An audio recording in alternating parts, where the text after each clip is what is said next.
అధికారులపై అసహనం వ్యక్తం చేశారు సీఎం రేవంత్ రెడ్డి. వర్షాలపై జూన్ 1న రివ్యూలో ముందస్తు సూచనలు ఇచ్చానని 9న వర్షం వస్తే అయినా కూడా సరిగా పనిచేయలేదని ఆగ్రహం వ్యక్తం చేశారు. ఫీల్డ్ లో ఉండని అధికారులపై కఠిన చర్యలు తప్పవన్నారు సీఎం.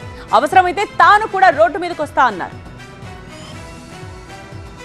వర్షాల సమయంలో అధికారులు అత్యంత అప్రమత్తంగా ఉండాలని స్పష్టం చేశారు ముఖ్యమంత్రి రేవంత్ రెడ్డి. ప్రజలకు ఇబ్బందులు కలగకుండా పకడ్బందీ చర్యలు తీసుకోవాలని తేల్చి చెప్పారు. అలసత్వంగా వ్యవహరించే అధికారులపై కఠిన చర్యలు తప్పవని హెచ్చరించారు.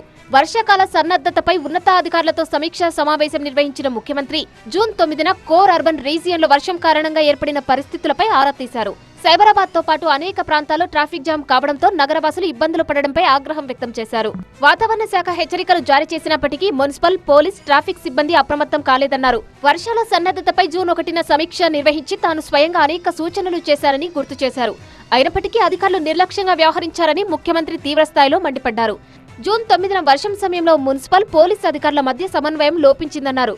ఈ పరిస్థితికి గల కారణాలను విశ్లేషించి సంబంధిత అధికారులపై చర్యలు తీసుకోవాలని ప్రభుత్వ ప్రధాన కార్యదర్శి రామకృష్ణారావు, డీజీపీ సివి ఆనంద్లను ఆదేశించారు. మరోసారి ఇలాంటి పరిస్థితి వస్తే కఠిన చర్యలు తీసుకుంటారని అధికారులకు సీఎం రేవంత్ రెడ్డి స్పష్టం చేశారు.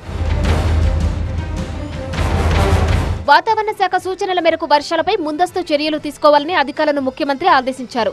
వర్షం సమయంలో మున్సిపల్ అడ్మినిస్ట్రేషన్, హైడ్రా, ట్రాఫిక్, జలమండలి సిబ్బందితో పాటు సివిల్ పోలీసులు కూడా క్షేత్రస్థాయిలో ఉండాల్సిందేనన్నారు. పోలీస్ కమిషనర్ నుంచి కింది స్థాయి సిబ్బంది వరకు రోడ్లపైకి రావాల్సిందేనని తేల్చి చెప్పారు. అవసరమైతే తాను కూడా రోడ్డుపైకి వస్తానని ముఖ్యమంత్రి అన్నారు.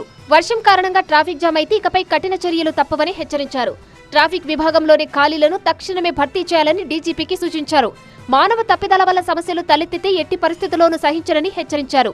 వర్షాల సమయంలో ఏర్పడే వాటర్ లాగింగ్ పాయింట్లు, బ్లాక్ స్పాట్లు, ట్రాఫిక్ జామ్ అయ్యే ప్రాంతాల డేటా ఆధారంగా అధికారులు సన్నద్ధం కావాలని సూచించారు. వర్షం కారణంగా పలు చోట్ల చెట్లు కూలిపోవడంతో విద్యుత్ సరఫరాకు అంతరాయం ఏర్పడడంపై ముఖ్యమంత్రి ఆగ్రహం వ్యక్తం చేశారు. విద్యుత్ పునరుద్ధరణ వెంటనే జరగాలని సూచించారు. అవసరమైన చోట్ల మొబైల్ ట్రాన్స్ఫార్మర్లను ఏర్పాటు చేయాలన్నారు. వర్షం సమయంలో విద్యుత్ శాఖ సిబ్బంది అంతా క్షేత్రస్థాయిలోనే పనిచేసేలా చూడాలని ఆదేశించారు.